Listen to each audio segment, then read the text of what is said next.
Ano violation, sir? Obstruction, sir. Obstruction. So ang violation nila to, obstruction. Pagkano penalty yan, sir? Mababa lang naman po. Violation, sir. Using cellphone, sir. Nagda-drive siya. Na gumagamit ng cellphone. Okay, ADA, sir, ADA, no? Tayo mapapre. Anti-distracting act. Anti-distracting sa kalsada. Bawal pa rin tayo gumamit. Bawal pa rin, sir. Lalo pagka nagda-drive.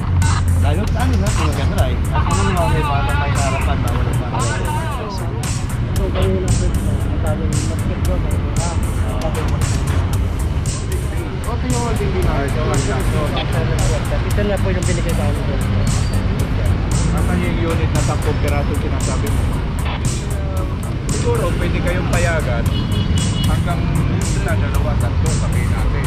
Pero yung sasabihin natin hanggang doon, ilang isla, ang kinag-isla nilang dati, pwede tayo magparada kung saan taan.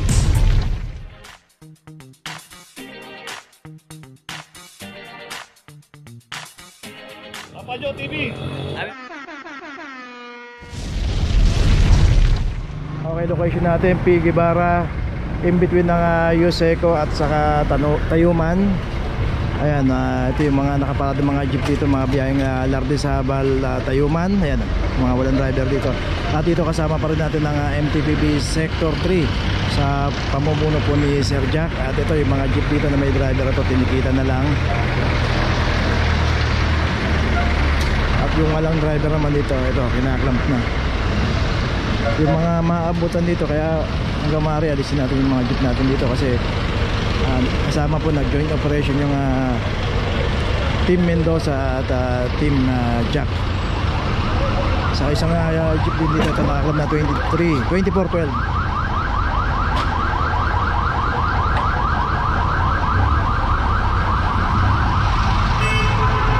So ito, hawak na yung lisensya rito. Ayun, natikitan din. So dito yung mga inabutan na may driver, tinitikitan na lang, hindi na kinaklam.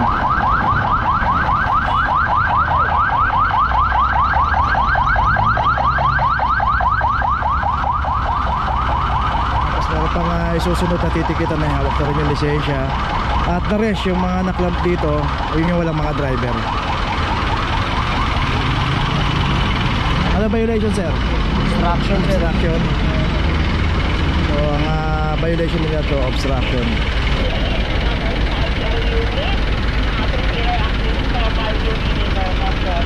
So dito po kasi pumipila yung mga biyaheng Tayuman, Lardizabal. Ang problema rito, dumadami na ho sila rito. At bisa maabot pa doon sa kanto ng SM.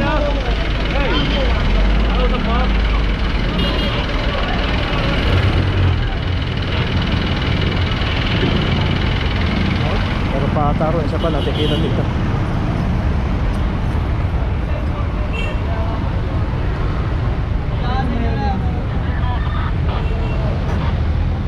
Violation, sir. Using cellphone, sir. Nagda-drive siya. Na gumagamit ng cellphone. Okay, ADA, sir, ADA, no? Tayo mapapre. Anti-distracting act. Okay. Anti-distracting act. Okay. So yun, dapat ito na-check po kasi sir dito. Pero kung wala naman tayo sa gilid ng kalsada, bawal pa rin tayo gumamit. Bawal pa rin, sir. Lalo pagka nagda-drive. Lalo sa ano na, kung nag-drive. At kung ano naman may bata tayo sa harapan, bawal pa rin. So Bata yun, pa po niya sa harapan, it's bawal pa po yan. Kasi hindi po naka-seatbelt yan. hindi nakaseatbelt sila. So multiple violation yung magiging kaso niya rito. Dapat ma'am sa likod kayo mga parehas kayo. So yun, titikitan na lang po si sir dito. Nagbabawal po ng ano. Opo, sige po, huwag na po tayo magkagagatis sa ganyan na. Iigaw na lang po ng ticket. Hindi nga ma'am, pinaliwanag ko lang po. Yung bata po kasi yung pinagbabawal po sa harap ng sasakyan. Opo. Kaya titikitan na. So yun, titikitan na lang.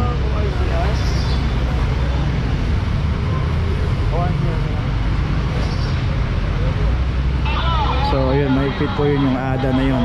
Actually parang nawala na nga sa ano yun eh. Ang dami pong gumagamit ng sasakyan na si cellphone. So ito na-tsempuan nandito to. Nag-ooperasyon kasi kasama natin yung MTPB Sector 3 sa pamumuno po ni Sir Jack. dito, Team Mendoza at Team Sir Jack ang nag-operation ngayon dito.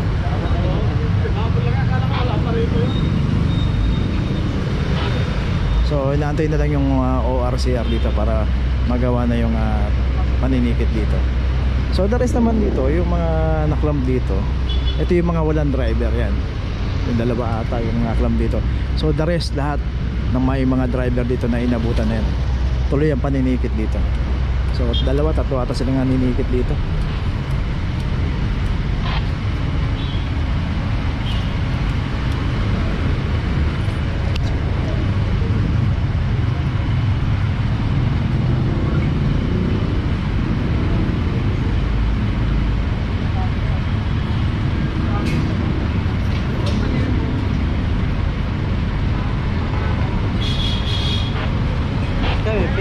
Pinayagan mo walang kasi pag zone ito gawin natin ang daming maskip doon sabi ako na kalan ko tayo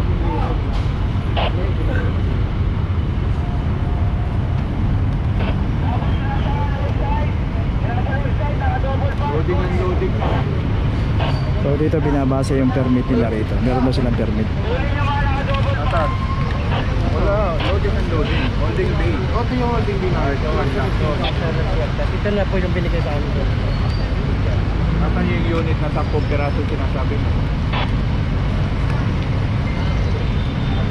Wala, di ba? So hindi pwede yung ganun karami. Pero may nakapwede ko yung ganda ito eh.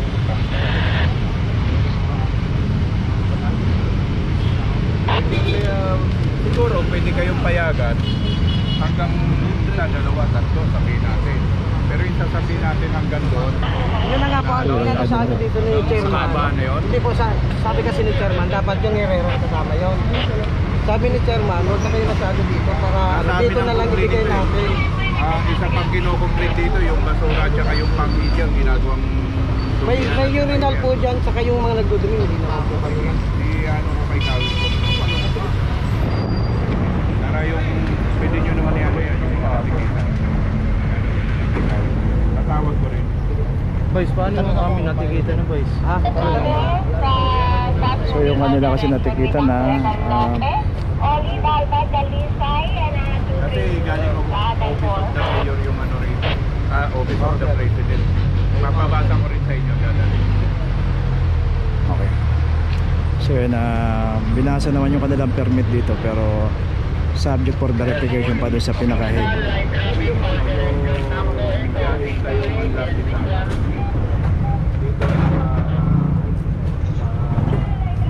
So kasi dito meron silang parang yun nga, pinapakita yung certification nila pero hindi dapat ganun kahaba kung nabigan nga sila.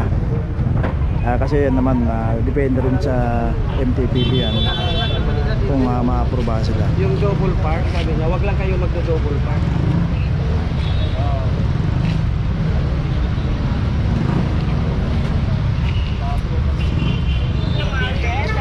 Wala po. So yun, tinatawag ni Sir Jack. Yung ano na to, kaya kami bumaba rito. May memo to na galing ng Office of the President. Ngayon. Kausap ko ngayon si Vice. Kaya lang natikita na namin yung ibang miyembro nila. Sabi ko kausapin na lang po kayo. Itong pinakita niya sa akin resolution yung permit nung kay Mang Sini. Pakitin ko na lang dyan, boss. Sige po, sige po. Sabi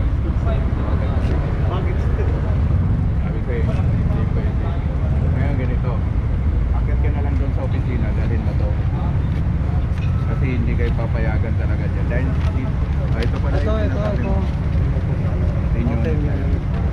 Dalhin mo na lang sa opisina. Kasi itong ano mo kay Ma'am Sini pa to eh. Ibig sabihin hindi pa kayo nare-renew January. Ito pong ano, kasi April pa po kami Paliwanag. Ako. Kasi dyan bago na yung director namin. Pero kung hindi kakarga yung ano. Sige po. Ando naman si... Ay, pala si... Ando naman. Dalhin nyo na lang pati natikita nyo. Nakausap na rin kayo rito kung ilan yung ilalagay ninyo. Dalawa. Kaya nga, ang sabi sa akin, hindi nga raw pwede. Lalo ngayon may bumaba na memory ito, galing office mo sa pinalilinis ko. Ngayon hindi tayo magkakaintindihan pag dito lang tayo nag-usap. Ang sinasabi ko mga kaiba, umakyat kayo ngayon sa kay Carol. So nabang nandun doon sa opisina, para maano nyo na rin kung kasi i-rin nyo. Kasi bagong taon na tayo. Doon lang muna yan, nagmamadali ka naman eh. Ha? Yan mo nga yan, madali lang. Okay na tayo. Sir. Ay, bagay sinabi naman sa akin ni Carol doon na lang, kausapin kayo. Para maibigay rin sa inyo kung ilang parking yung bibigay sa inyo rin. Hindi pwede kasi yung 10. Sasabihin ko rin sa kanya kasi nagkakaroon ng ano doon eh, yung basura at yung pangit. Pwede siguro kung payagan kayo 3 hanggang 5. Pero yung sasagad nyo ron. Sir, excuse sir. Siyempre wala pa naman silang updated ng mga permit o certification. Updated pa yung ano nila, yung permit hanggang April 24, 2020. So ano pong naging problema sir? Bakit? Ang ano nga lang, ang ano kasi ngayon ng ano natin, mayroong memo na binaba yung Office of the President na pinapa-clear nga itong area na to. So sa ngayon parang bawal muna sila sir hanggang Hindi bawal, talagang inaano muna natin na malinis. So, siyempre susunod tayo, national yun. Ang local naman, nagpapasakop naman talaga Sa national. Hindi naman natin pwede disregard yun. Kaya tayo, kahit na binigyan sila ng City Hall ng permiso rito, ayusin natin kung sa paanong paraan. Kasi iniwasan natin yung mga dumi dyan. Okay. Pero regarding sa mga natikitan sir, paano yun? Ano pa ba nila yun? May i-contest pa nila sa City Hall yun? Nasa opisina na po yung kung anong gagawin. So sila na bahala doon sir. Sige, salamat sir. Thank you po. Sir Jack.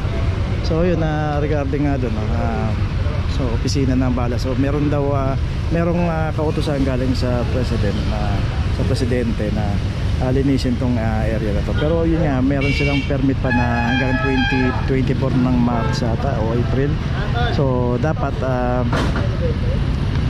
yung mga natikitan dito dito na ngayon tayo sa opisina ng clamping sa impounding dito sa Central. Dito na po nagtatapos ang ating vlog. Maraming salamat po sa mga subscriber, sa mga viewers, sa mga napadaan po sa ating channel. Maraming salamat po sa mga suporta nyo. Sa mga hindi pa po nakakapag-subscribe, subscribe na po tayo mga kabayan. Maraming salamat po. Mabuhay!